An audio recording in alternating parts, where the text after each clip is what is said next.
Right, so hello and welcome back to Books and Things and welcome back to Favourites Week. Today I'm going to be telling you about my 20 favourite short story collections.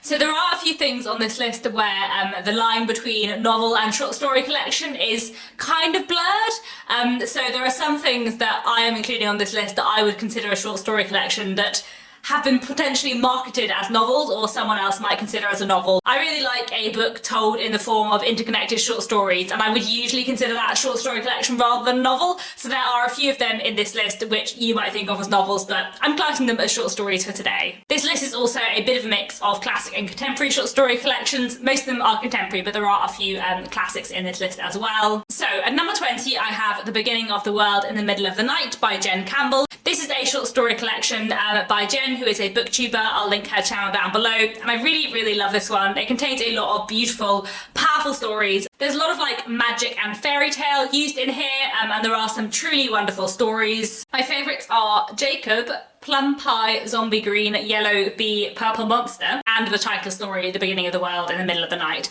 I really love this collection. It is truly wonderful and I highly recommend it. At number 19 I have Dublin IV by Maeve Binchy. Maeve Binchy is a writer who I really enjoy. She was writing in the kind of late 20th century and early 21st century, and Dublin IV is a collection of 4 short stories which are all about various women living in Dublin within the same postcode, and it's just about their lives. The stories look at family and kind of being a woman at this point in the kind of late 20th century in a really interesting way. They're so powerful and well written, and Maeve Binchy is just a wonderful writer, so I highly recommend Dublin IV. At number 18 I have This Isn't the Sort of Thing That Happens to Someone Like You by John McGregor. John McGregor is one of my favourite writers and I really love this short story collection. There are a lot of really wonderful stories in here, a lot of them set in kind of rural areas in the Midlands and north of England, and the way that landscape and kind of nature is written about here is beautiful, but also there are such like powerful human stories and really wonderful character relationships explored in here. And I also really like how John McGregor uses form and kind of tense and perspective in a really interesting way. So there's at least one story written in second person. I think there's a couple of stories with like a really interesting different narrative form.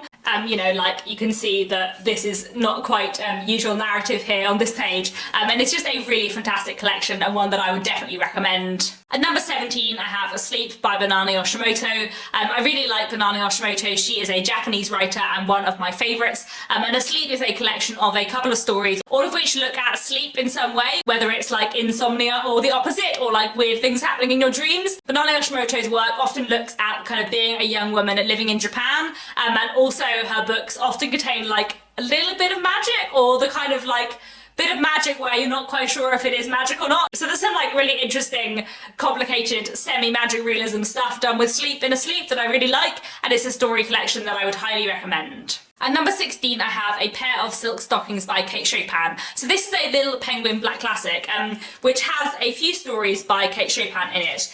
Desiree's Baby, Miss Mackenda's, The Story of an Hour, Neg Creole, and A Pair of Silk Stockings. And I just absolutely loved these 5 stories. I thought they were fantastic. This was actually the first thing I read by Kate Chopin. I read The Awakening afterwards and really enjoyed it too, but I absolutely love these stories. I thought they were fascinating, really interesting, really well done. Really looked at like social issues in late 19th century America in a really interesting way, as well as just being beautifully written. So I highly recommend Kate Chopin, and this collection was wonderful.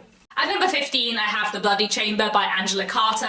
This is a really interesting short story collection from I think the 1960s, possibly the 1970s, and it's one that I studied at school and has really stayed with me because the first time I read The Bloody Chamber, which is a collection of fairy tale retellings written in quite an unusual style, the first time I read The Bloody Chamber I really didn't like it because I did not like the writing style and I didn't really see what Angela Carter was doing, and I thought it was like unnecessarily shocking. And then I read it again and again and I studied it and I fell in love with it because Angela Carter was the first writer I read who did like weird things with language and punctuation and just like disobeyed all the rules. And that's not to say that I don't like the rules, But Angela Carter was the first writer I read who showed me that you didn't have to follow the rules, and that was something I found really, really interesting. And also I love the way that the Bloody Chamber uses fairy tale in like weird and crazy and shocking ways, and I love the strangeness of it. My favourite stories in it are The Lady of the House of Love, I think it's called, and The Company of Wolves, and I just think it is a really intriguing, wonderful, clever short story collection that I highly recommend. At number 14, I have Cloud Atlas by David Mitchell. Now, I know this is not really a short story collection, but I also don't think it is really a novel, because the stories are very separate,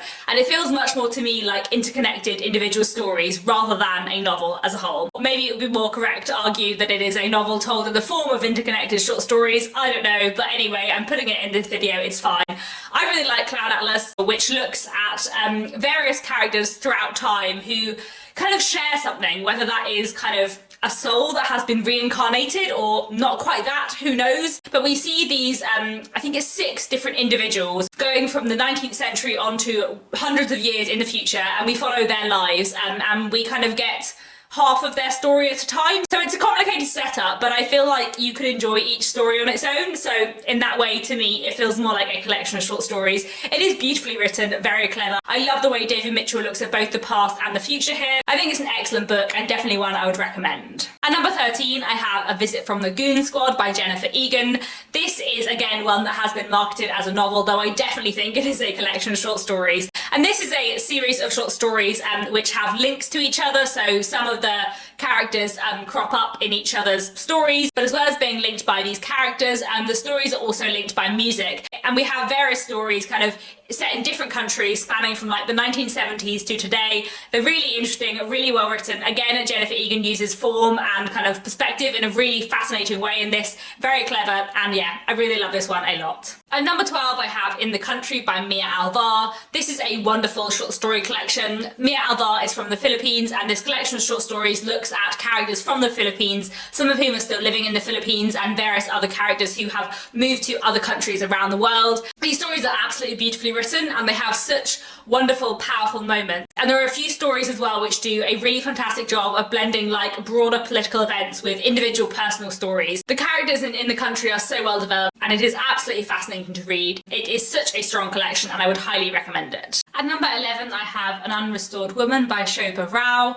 This is a wonderful short story collection that I read a few years ago and absolutely loved. All of these stories are set around the partition between India and Pakistan in the late 1940s, and all the stories follow women and their experiences living at this time. Some of the stories are interlinked and connected as well, which I love, but also it's just a fantastic collection looking at a really interesting point in history in a really powerful, moving, incredibly done way. The characterization is so good and the writing is beautiful, so I highly, highly recommend An Unrestored Woman. At number 10, I have another classic short story collection, The Woman Novelist and Other Stories by Diana Gardner. These stories were written in the 1930s and 40s and look chiefly at the position of women in Britain at this time in a really powerful way. There are some wonderful stories in here with fantastic characterization, really interesting look at women's lives, and it's just really beautifully, wonderfully written as well. Some of the stories are also set before, during or after World War II and look at the impact of the war in a really fascinating way as well. So it's definitely a collection I would recommend. It is truly wonderful.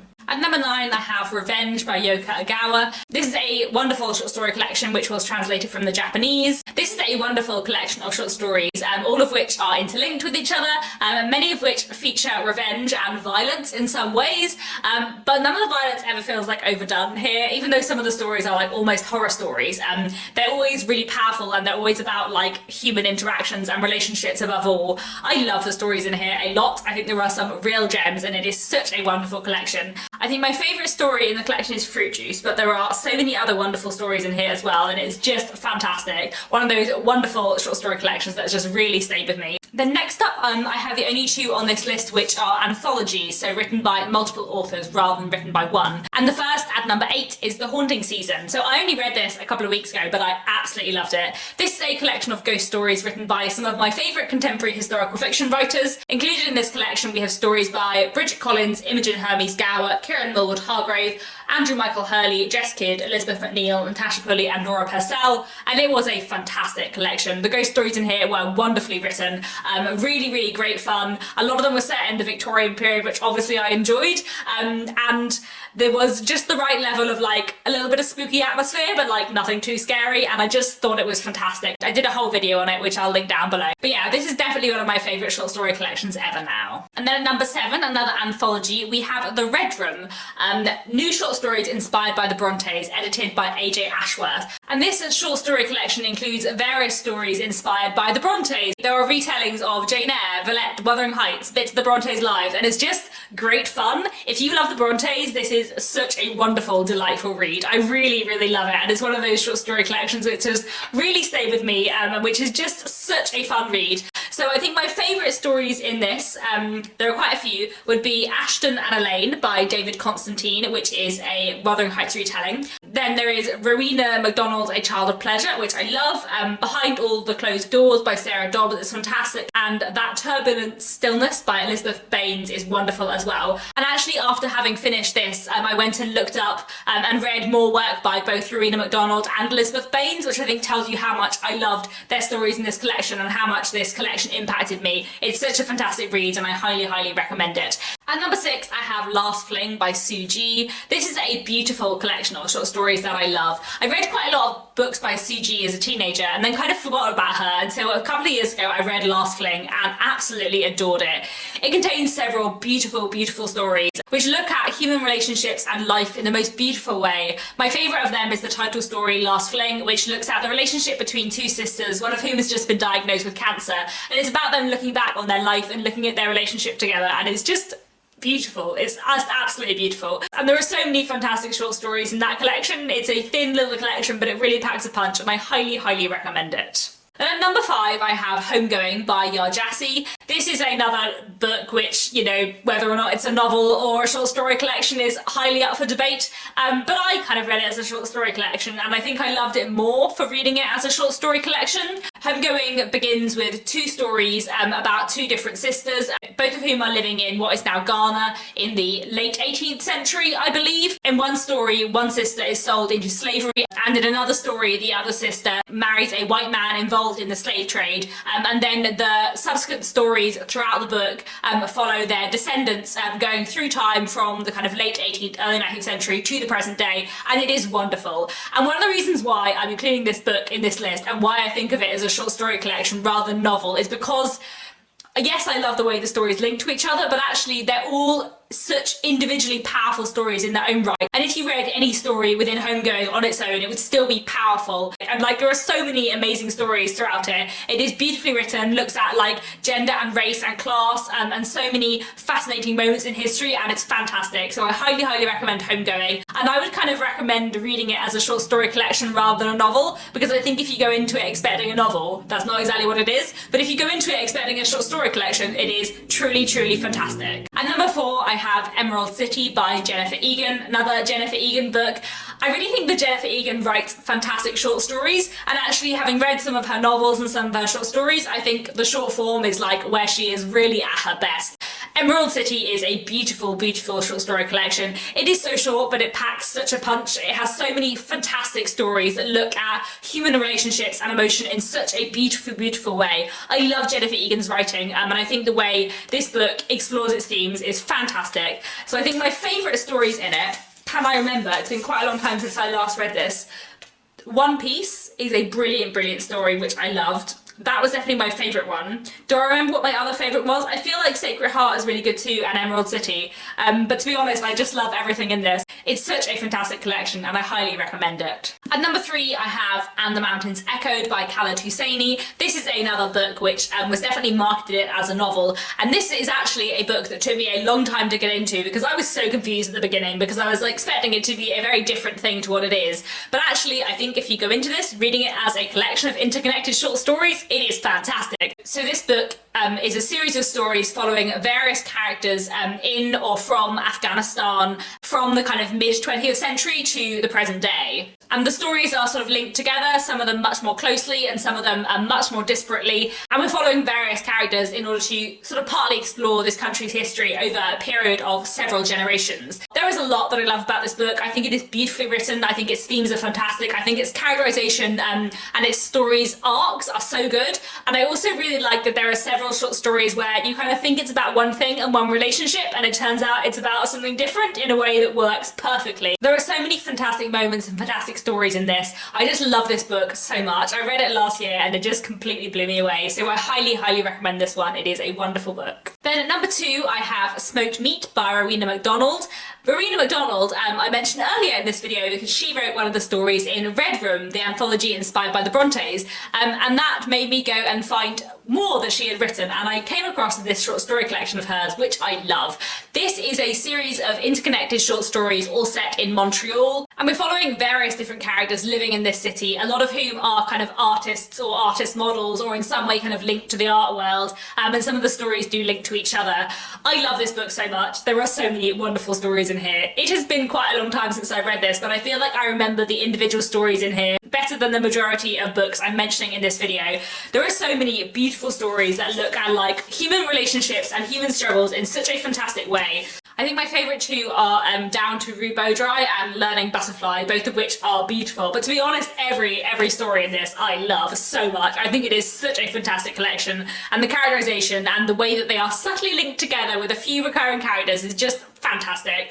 This is such a wonderful short story collection. If you like short stories, you need to read this. It is just simply fantastic. But finally, at number 1, my favourite short story collection is this. This is Kitchen by Banani Yoshimoto, who I also mentioned earlier. And this is a collection of 2 short stories by her, Kitchen and Moonlight Shadow, both of which I love. Both of these stories are wonderful and both look at grief. The first story in the book, Kitchen, looks at a young woman who goes to stay with a friend after the death of her grandmother. And it's about grief and also how she begins to like work through her grief through cooking. It's a story about food and family and grief, and a beautiful love story, and I just absolutely adore it. And then the second story, Moonlight Shadow, is a story about 2 people who are both going through a lot of grief. So it's about a woman whose boyfriend recently died in a car accident, and with him in the car was his brother's girlfriend. So now our main character and her boyfriend's brother are both kind of dealing with the grief of this together. And it is beautifully written, so powerful, and really, really well done. I highly, highly recommend Kitchen so much. I think the way this collection looks at grief is fantastic. It's also exceptionally beautifully written, and I just completely adore it. So highly, highly recommend Kitchen. Although it is a short collection of just 2 stories, it is absolutely my favourite. So there we have it. Those are all my favourite short story collections. I hope you found this video interesting. Do let me know down in the comments what your favourite short story collections are. And that's it. Thank you very much for watching, and I'll be back tomorrow with another bookish video.